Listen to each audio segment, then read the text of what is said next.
longtime disability activist, human rights activist, and I knew you had some kind of role in 504. I know you're a famous musician, but as we've been talking more and more, um, I started to realize that your role in 504 was actually quite significant and a pretty fascinating piece of the puzzle of that history, of that incredibly important demonstration for disability rights and access in the United States.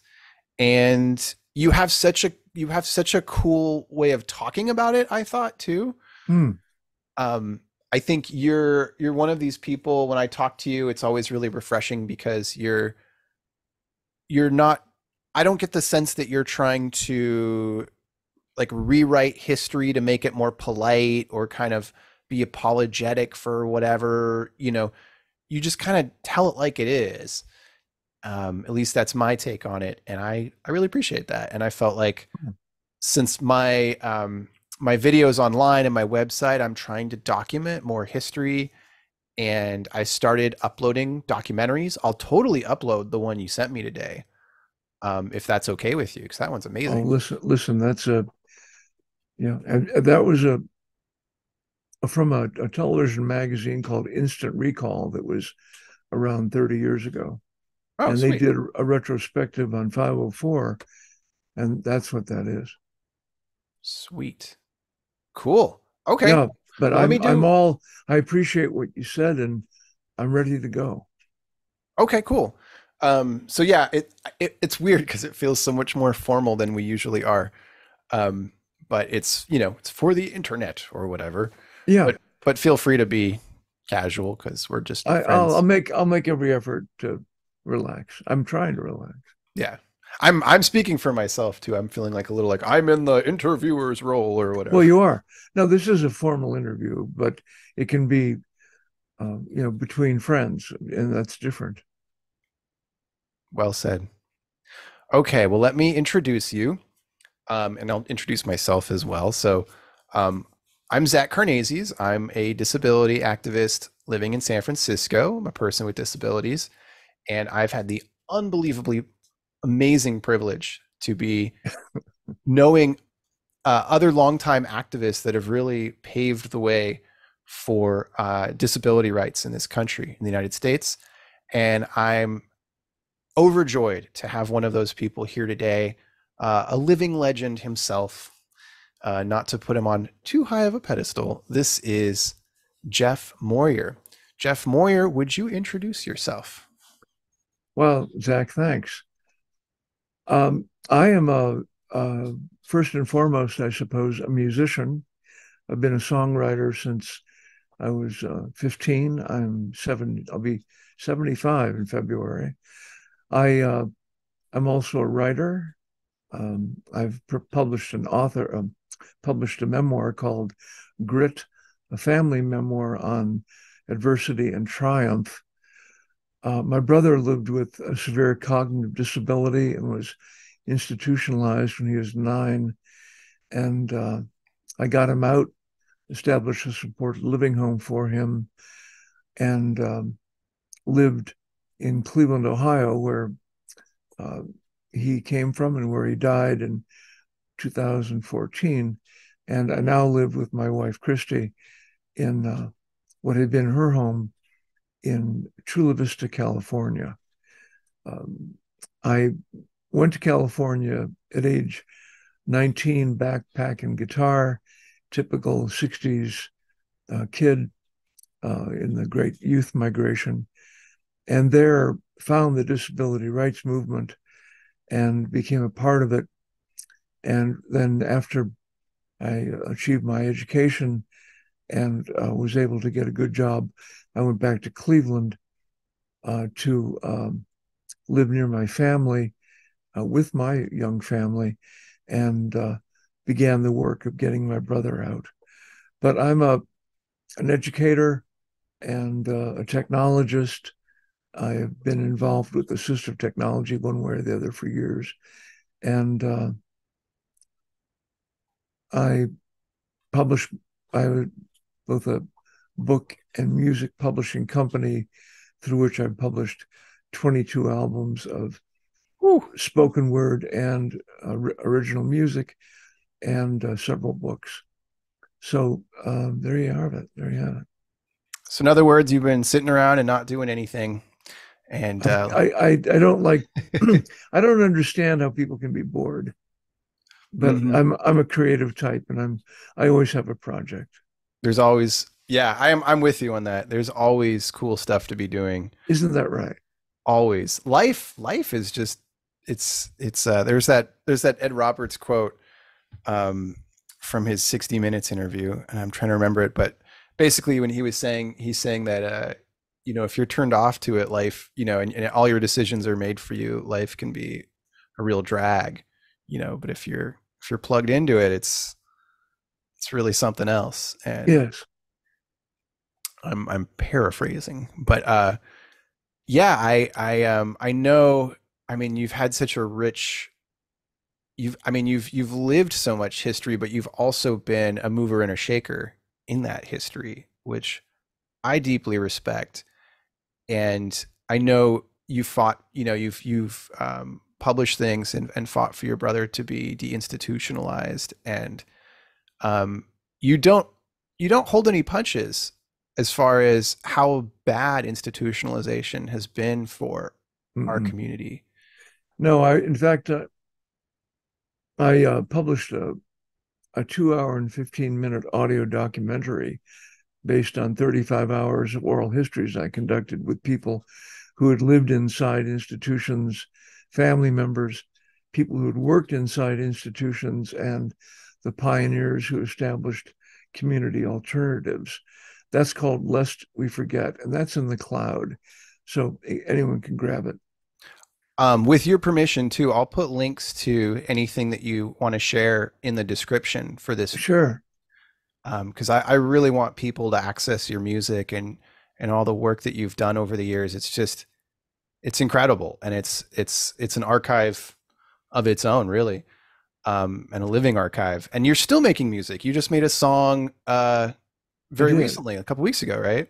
Yeah, I was approached by Rev Up, which is a national campaign of the American Association of People with Disabilities, which Rev Up stands for Register, Educate, Vote, Use Your Power. And it's all about disability voting rights.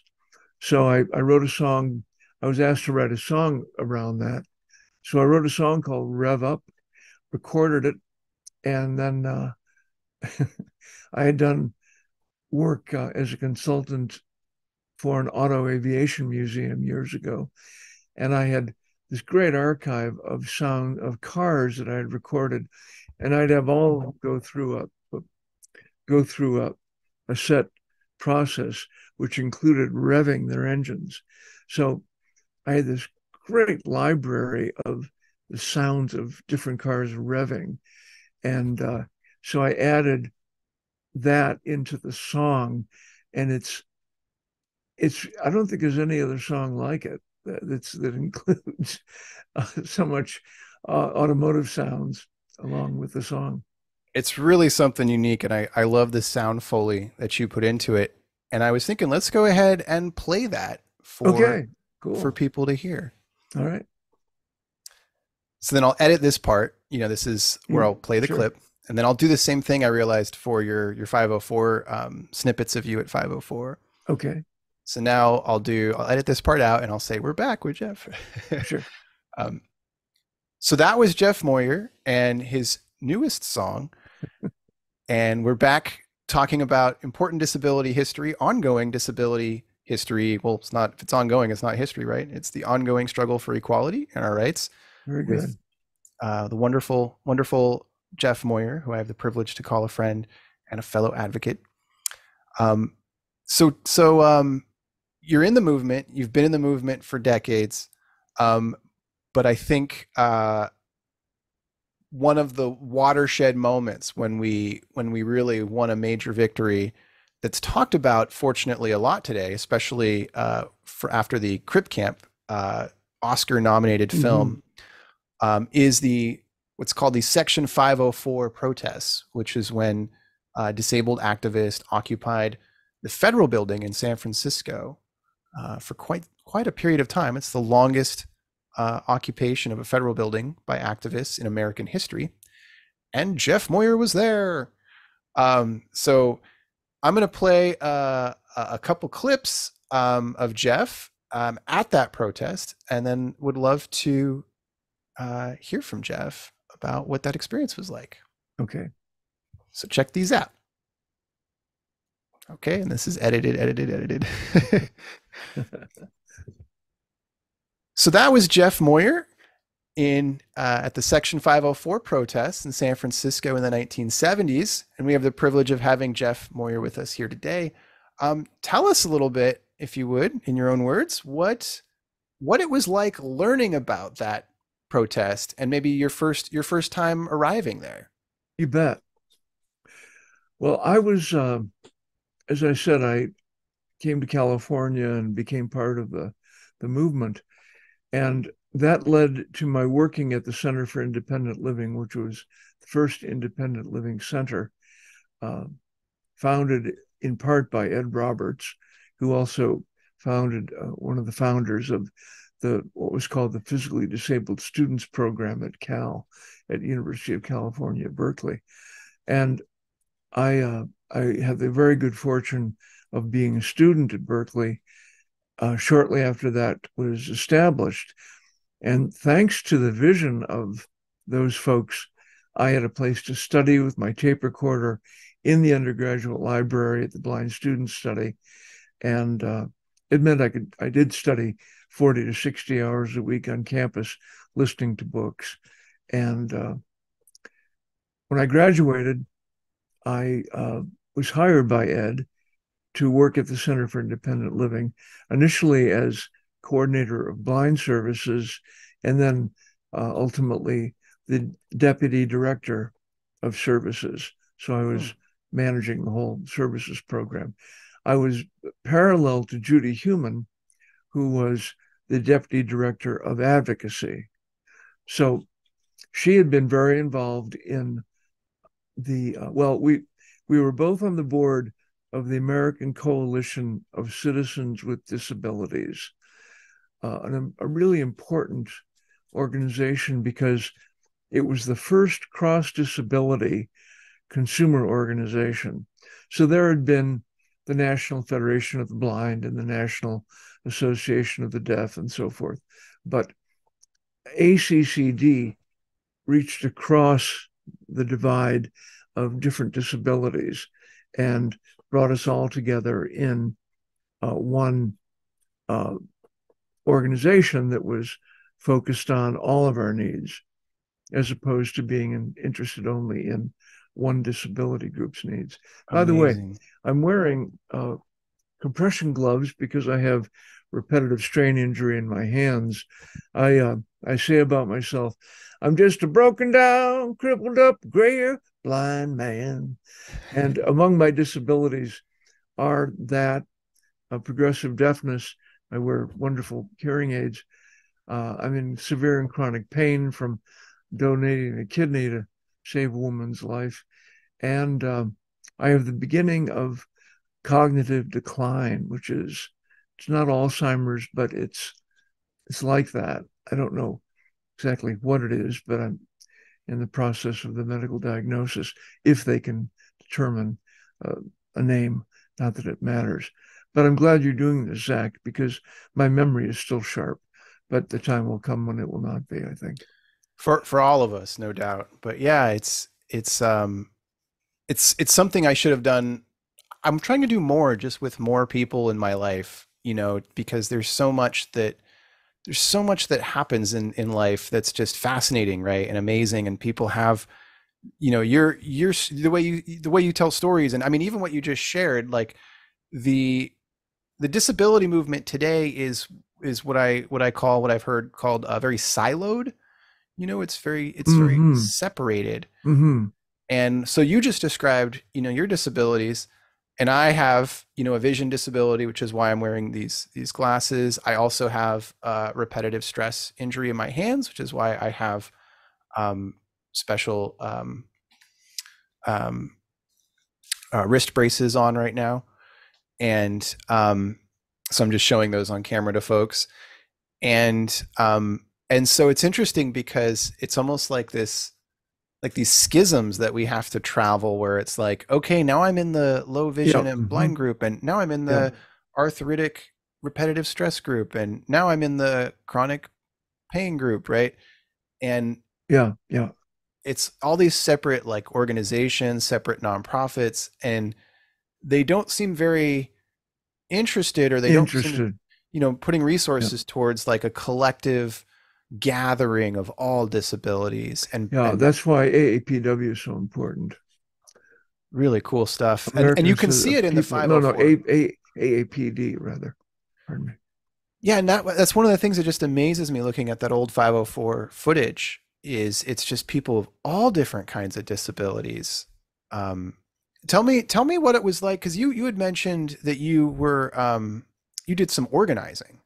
Um, Well, I wouldn't go that far. What okay, happened was Judy, as I said, was dealing with advocacy, so she was very involved with ACCD, American Association of Citizens with Disabilities. Is that right? ACD. Boy, there you go.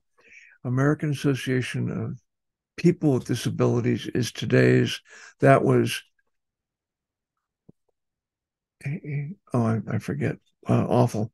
Anyway, we she was involved with that group as they worked around 504. What had happened historically was that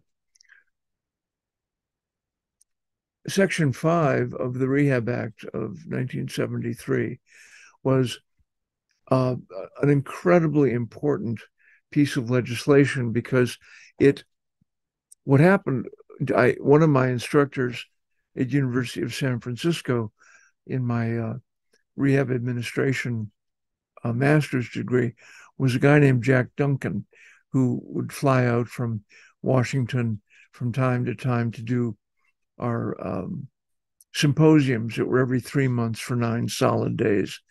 So he told us the story about how he was the executive counsel, he was an attorney, the chief attorney for the Senate Select Committee on Education and Labor, which is no longer, doesn't exist. But at the time, he was told, we want you to create law that will bring parallel the needs of people with disabilities with the civil rights community.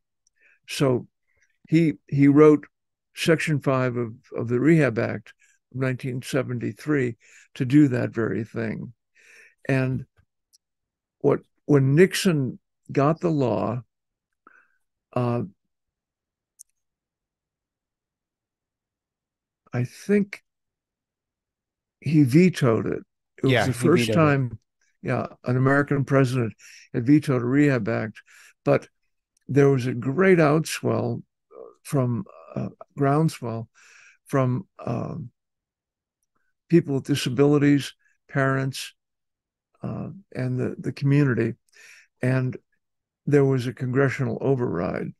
So the law passed anyway. Then came the regulatory process. And I think under federal law, after a federal law is passed, in no more than 180 days, there are to be regulations promulgated or written and released that give life and breath to the law. What are the definitions? What are the penalties? Who is responsible for enforcement, etc.? And in the case of 504, Section 5 in its entirety, 1 year, 2 years, 3 years, 4 years had gone by And they weren't with doing no it. regulations because schools, the lobbying group for public schools and public universities and uh, hospitals said, do not sign regulations because we can't afford it. We don't want to do it. And there wasn't going to be money that went along with it. It was just you have to make education, employment, and services accessible to people with all disabilities. Okay, so Judy is following that, and one of the people on the board of the Center for Independent Living was Mary Jane Owen, who had been a professor of public policy at San Francisco State when she became blind as a result of a cognitive or a genetic disability, genetically passed disability. So, like her mother and her grandmother, she became blind and got involved politically with the Center for Independent Living and was very active with us on our board and with Judy in the planning of the demonstration. So Mary Jane's history had been in with the civil rights community. In the late 40s, she had marched to make public pools accessible in LA and been hit with a fire hose and Wow. a plate glass window shattered and she was cut by flying glass. She had really lived what could happen. And so she was involved and reached out to the civil rights community and nursing homes and all of the other groups that would could have people supporting the demonstration and helping give voice to the legitimacy of what we were doing. So that had all been going on. Now, there was a teach-in at Center for Independent Living the day before the demonstration, April 5th, 1977, when there were demonstrations all over the country that ACCD, there it is, American Coalition of Citizens with Disabilities, that ACCD had put together. And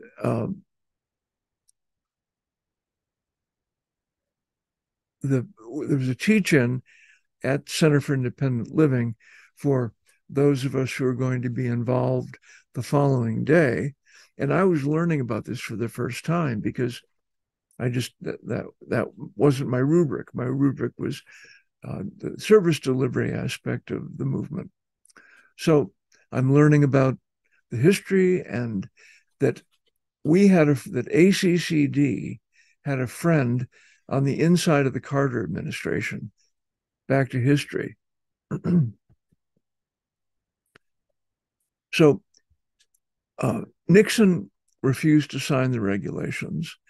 And then Gerald Ford came and went, refusing to sign the regulations. But the process had been going on of the administration would write draft regulations, they'd be released to the community, and then they would make their edits and suggestions. It would go back to the administration and be re-released. So this had been going on for 4 years. So there were rather regulations that we liked, that we were very much a part of crafting. Now, we had a mole inside the Carter administration, Jimmy Carter. This was such an important element of public policy that Jimmy Carter at the Franklin Roosevelt's Warm Springs, Georgia Rehabilitation Center had said that at a campaign presentation, if I am elected, I will sign the regulations as drafted. He Wow. promised he would sign the regulations that were in the world that everyone knew about. Okay, he becomes president. And in part because of the power of the disability vote, we were very active in supporting Carter's candidacy because of that promise he had made, not to mention the fact that he was a Democrat and we knew he'd be on the side of justice and rights. But he did agree to sign the regs. And now he's in office. And in early April, we got wind that Carter was saying, you know, we'll give people with disabilities uh, similar education, employment, and services, but not in integrated settings. We can't afford that. So separate but equal. Ouch. That'll be Yeah. fine. No problem with that. And of course, we said, what? Yeah. What did you No, say? no Jim I Crow mean, for disabled people. yeah, yeah. And now, because that was a mole on the inside of the Carter administration that told us that, we couldn't say it to Carter in the moment. But we said, by God, we're going to let him know how we feel. That's why we demonstrated. Ah, okay. See, It that's was, that's a piece of history you don't hear as much, yeah, yeah. that part of it. But listen, It, Jeff, I really want to hear about your okay, all experience. right. Like, I'm getting to that. okay, I know there's a lot So to cover, a lot of ground to it, cover. well, I want to make sure that, yeah, the ground is covered. So what happened was in the demonstration, we were, or the sit, the teach-in, we got to that point, and the afternoon's wearing on, and I'm thinking, we're having a demonstration in the morning. I hope we have a bullhorn. And I said to Judy, now Judy and we were all on the phone with Washington, with Eunice Fiorito and others who are involved with the Washington ACCD chapter. And I said to our group, do we have a bullhorn? No. I said, well, we need a bullhorn. Let me take care of that. So and on my way out of the meeting, I said, oh, by the way, have we planned any music? They said, no. I said, okay, I'll take care of that too. So I left the meeting, went back to my office, found a place where I could rent a bullhorn, got on a bus. I had low vision in those days, so had mobility around with buses. So I took a bus, got off, rented the bullhorn, went home, got out Pete Seeger record, We Shall Overcome, listened to the songs, and I heard a song, Keep Your Eyes on the Prize. And I said, that's it. That's going to be the song that I will rewrite and teach about what this is about through the lyric in the song.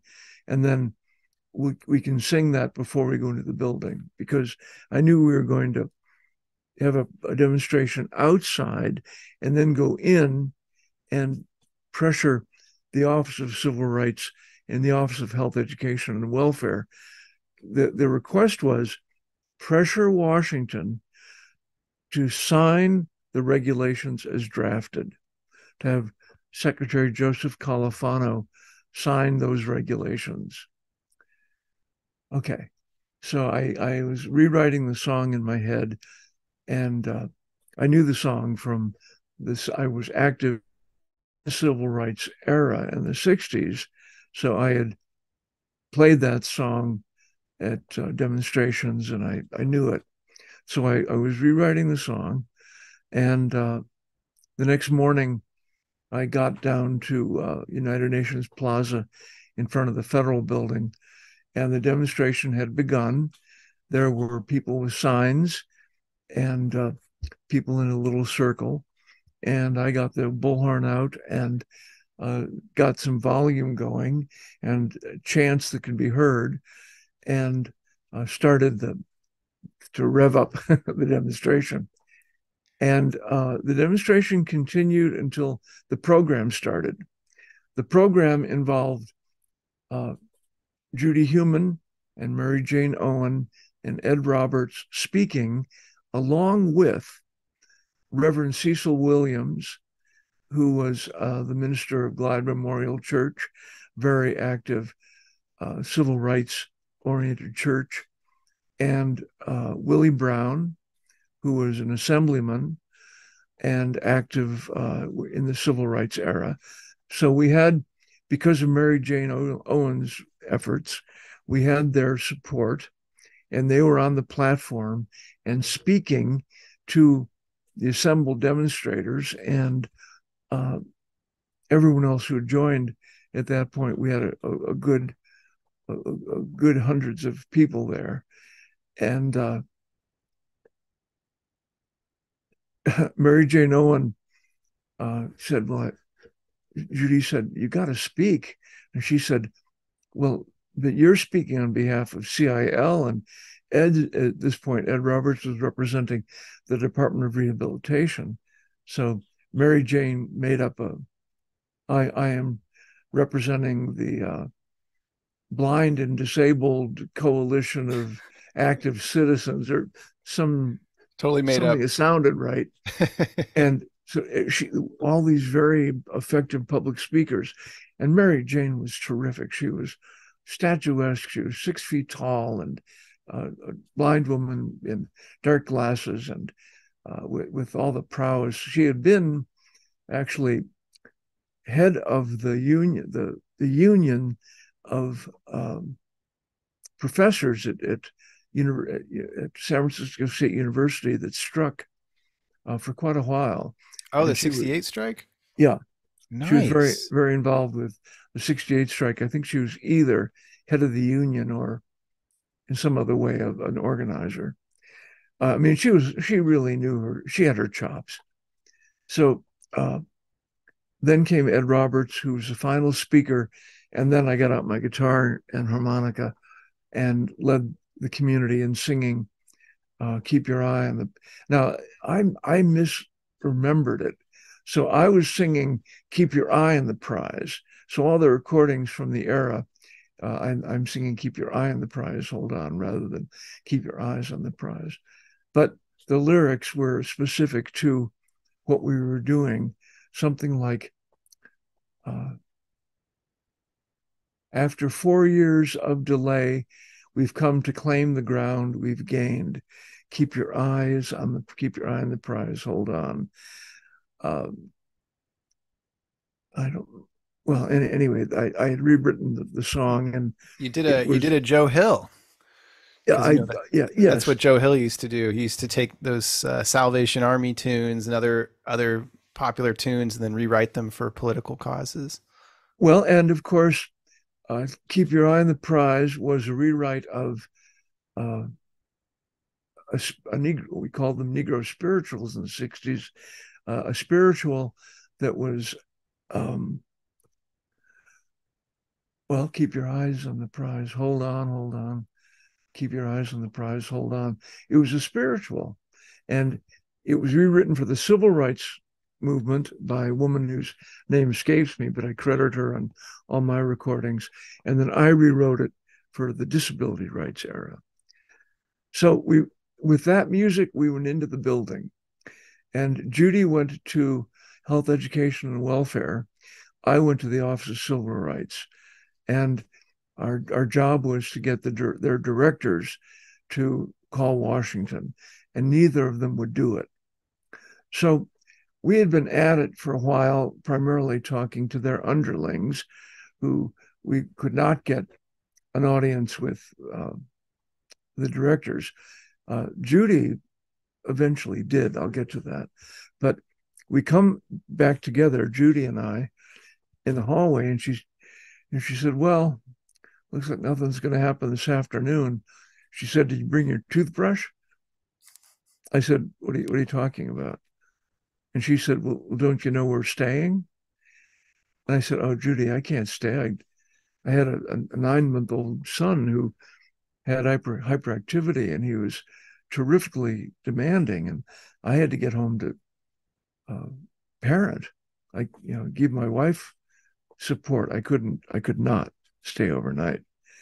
And I said, I just can't do that. And in the '70s, any feminist worth their salt knew that men who were feminists would do what I was talking about.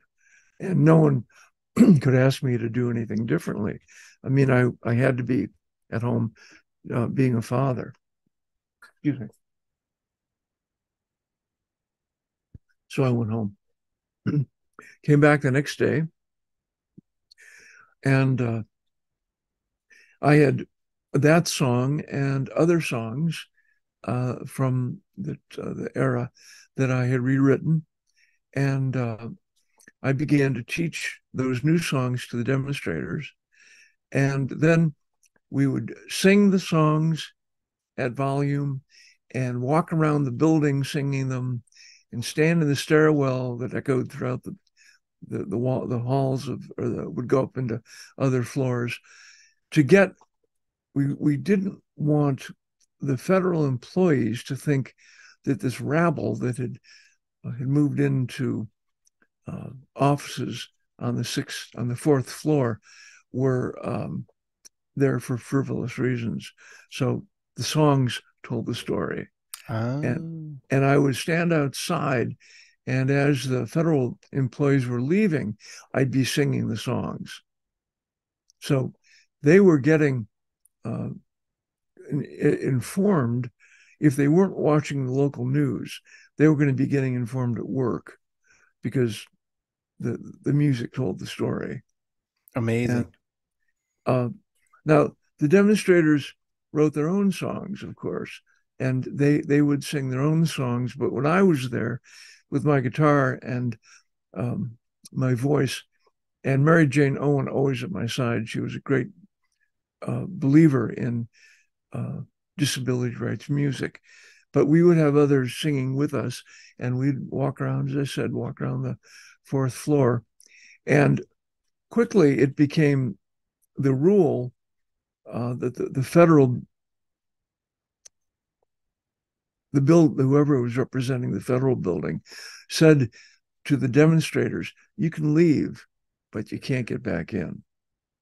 However, attendants, able-bodied people who took care of, helped the people with physical disabilities with their daily needs, could come and go. A very wonderful uh, accession. What's the word I'm looking for, Jack? Concession? Concession by the federal building that attendants could come and go. And because I was appeared to be able-bodied, I mean, I was able-bodied, and my vision was such that I could ambulate without a cane. Um, I was, as far as they knew, I was a demonstrator with the guitar, or rather an attendant with the guitar. So I'd work at CIL and keep that running, go back to the demonstration and keep energy moving through music. And then Judy said to me a couple different nights, can you spend the night on this specific night? Ask your wife if she would please understand, because there's going to be a rally first thing in the morning, and I want you here right at the crack of dawn. So that was what happened on April 14th. And I spent the night. And in the morning, This went is outside. 1973, right? 19, I'm sorry. What year? April 14th, Oh, 1977. This was 1977, right? during the demonstration. Yeah. And I went outside, and there were two live microphones set up. I mean, with a sound system bouncing off the federal building. I mean, anything that could get my sound amplified. Now I'm bouncing off the front of the federal building with the volume, and everyone in the federal building is going to be hearing the songs to teach them what we're doing. So I began singing, and out of nowhere, a woman with a tremendous voice got on one of the other, there were two microphones, got on the other microphone. So now we're doing duets. Sounded Wow. great, sounded great. And a film crew started filming, and we were getting a lot of local press. So I figured it was because of, there was an embedded reporter who I think he stayed at the federal building the throughout the period of the demonstration. Evan White, I think his name was, but he even went to Washington when the demonstration went to Washington. So he he was, or rather, the film crew was filming, and then came the demonstration, the program, and I played, and I mean, music was very much a part of how we communicated to the world. Judy understood the power of demonstration, and the demonstration was led by women, by Berkeley women. Mary Jane Owen, who has been forgotten about, uh, Judy Heumann, Kitty Cohen, who died a few years ago and was very much remembered as one of the chief demonstrators. And they were the three that really were the leaders. Now, I may, if I'm forgetting others, there were others like C.C. Weeks and a woman that ran a woman's soccer team, LGBTQ activist, whose name will come to me. I'm sorry, this darn cognitive decline in my memory. I mean, you, if my memory can recall this much detail in 40 years, I'll be pretty amazed. 15 years, Sonny. Oh my God, 50. Almost, Wow. well, it's 46 right now, I 40. guess. Yeah. Yeah. Yeah. Coming up on 50. Wow. And Um, anyway, and and I'm our sorry, friend but Holland DeLille, of course, was there taking and photographs. Holland DeLille was there taking photographs. Um, Yes. Let me ask you, because you mentioned the attendance coming and going. One thing that I find fascinating that's very underreported on the events of Section 504 and the protests is the support from the Black Panthers. Oh, Can yeah. you share some about that? Oh, yeah. And again, that is because Mary Jane Owen had the savvy, and Judy Heumann had the presence. I mean, as the deputy director of advocacy for CIL, but they saw to it that we were connected into the Black community. As I said, Cecil Williams, Glide Memorial Church, and the support of the Black Panthers, and we had a lot of connection with the Black Panthers at CIL. I remember them bringing in a young man who had a brain tumor, and I gave him my talking book machine and some books that I was using because I didn't know how long he had to live. And I told the library I lost mine, but he eventually got signed up as a patron. But they would bring him in, and I showed them piece of technology I used called a closed circuit television, a video magnifier, one of the first ones. Uh, so we were tied into the Black Panthers.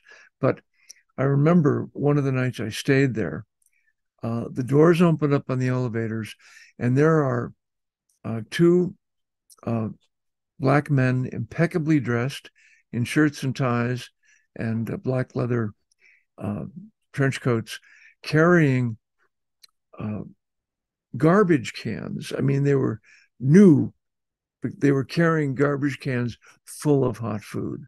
Wow. They brought, they fed the demonstration. And uh, I think I've heard an interview with Judy Heumann where she said to them, you know, as it began, it became clear that this was not a temporary situation, that we were deadly serious. And she said to the Black Panthers, "How long can you keep this up?" And they said, "As long as you're demonstrating, because Amazing. you're doing what we believe in. You're expanding human rights. Disability rights is civil rights, and we are with you." So yeah, Talk the about Black. solidarity. I mean, even today, the official statistics in San Francisco is that Black San Franciscans are twice as likely to be disabled than white San Franciscans. I'm not surprised. Wow. Yeah, Yeah, the rates it impacts all communities, but especially their community. sure. Because of diabetes, because of poor food and nutrition, because of obesity, because of Labor rights, stress, anything, yeah, yeah, all down the list. exactly right. Yeah. But that's amazing that they stayed committed to any length of time, essentially, to Yeah. till the demonstration was victorious.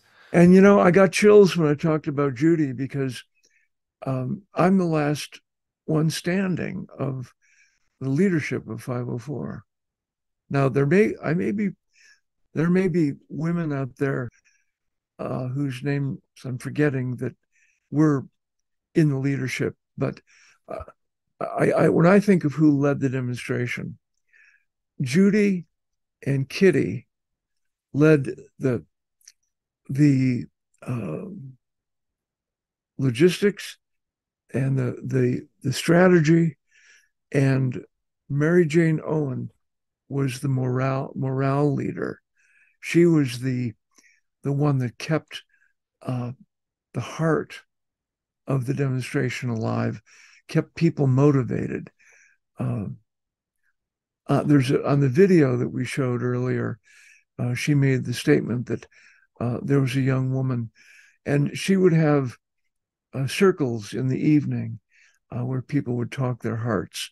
And there was a young woman that said, before this demonstration, I thought I was crippled and I thought I was ugly. Now I know that I'm beautiful. It had that kind of power for people who were in the demonstration. And it was a coalition. There were parents of kids that stayed with the demonstration.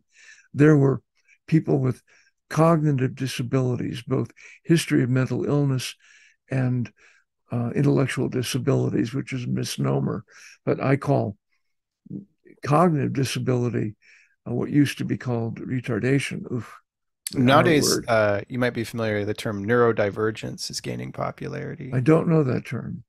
Yeah, Neurodivergence. And does that mean?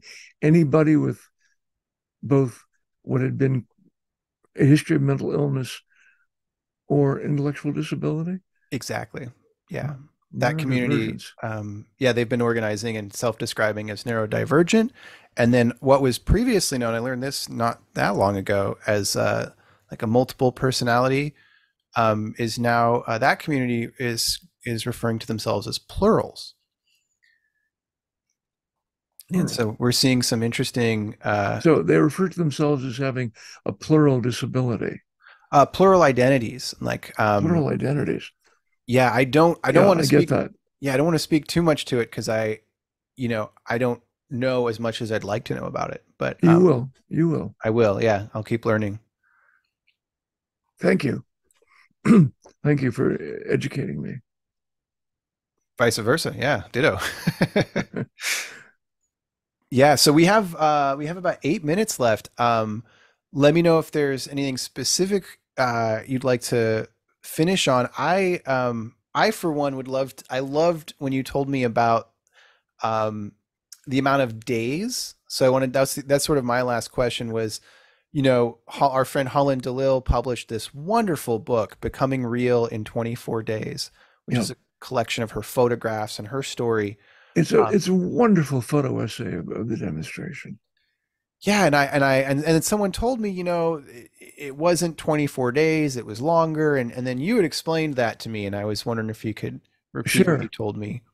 Well, after 24 days, we pressed the hand of Joseph Califano to the paper, and he signed his name to the regulations as drafted, Wow. which was Wow. so critical a win because throughout they would come back and say, well, how about, and we said, no, no, no, no, no. No compromise. President Carter made the commitment. And haven't you been listening to the song? Carter signed the rights of fire. Anyway, yeah, so the demonstrator said, you know, um, it's kind of all of a sudden he signed. We need time to say goodbye to the building and to each other and to organize the community so there can be a proper celebration when we leave the building. And uh, please uh, let us leave. So the building, the federal building said, yeah, you can stay 2 more days. So they left the building on a Sunday. and they left after 26 days. But But the political the achievement regulations were signed after 24 after days. 24 days. Yeah. That makes a lot of sense. That makes a lot of sense. Though I'll finish this quickly. The story I was telling that they were filming us that morning, and I went home. It was my wife's birthday, and so I got home shortly before 6. The phone was ringing. It was my sister in Ohio. She said, turn on the TV news, turn on Walter Cronkite. So I turned on uh, the CBS Evening News with Walter Cronkite, and it began with a close up of my singing the song that told the story of the demonstration. That was a CBS Evening News film crew. And think of it, they shot the film, they took it to the airport, they put it on an airplane, they flew it to the East Coast, they got the film, they went into the studio, they developed the film, they captured what they wanted, and they embedded it in the news. That's what happened. It was that complicated. But they are singing at 8 o'clock in the morning in San Francisco got onto the news on the East Coast at 6 p.m. that night, which was 3 p.m. in San Francisco. So it was in 7 hours that happened. The film went to on onto the Wow. air, Yeah.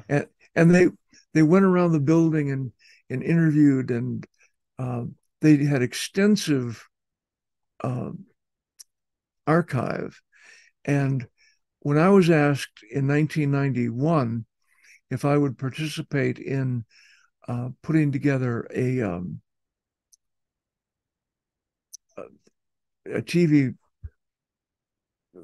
magazine piece for a show called Instant Recall, I said yes. And if you go to the CBS Evening News archive, you will find a treasure trove of recordings from inside the building that will tell the story that you need to tell. No kidding. So that with that, oh, okay, we'll do that. And they opened up the CBS, or they bought that day's archives and to use, and that's how Instant Recall produced that wonderful 7-minute piece. Wow. Wow. That is cool. That is really cool. I love talking with you, Jeff, and I wish I had more time today. Um, Oh, I would love to do this again. I would love to have you back again. anytime you name it. It's such an honor to be uh, interviewed by you, and I mean it, Zach. I can tell today that I'm losing pieces of the synapse. So please, let's talk while I've got it. All right. Yeah, I mean you have so much gosh. I mean I don't have words just to describe how much I appreciate who you are and how you've been in your life and in these amazing moments in history, but also in between these like these sort of crescendos of activism, right? You're always there in the valleys and the peaks, pushing the movement forward, pushing the music forward, putting that heart and that love and that respect into our struggle. It's incredible, and I'm Uh, just I you, count you, myself you, very lucky to know you. Zach, you're way overstating my role, but thank you very much. All right. Well, let's do another one of these soon. I'll be in touch. Good, good, And yeah, I'll definitely keep you in the loop too with the editing and all that kind of stuff. excellent.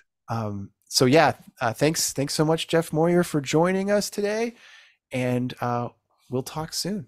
Thank you, Zach. All right. Bye, Jeff. Bye bye, Zach.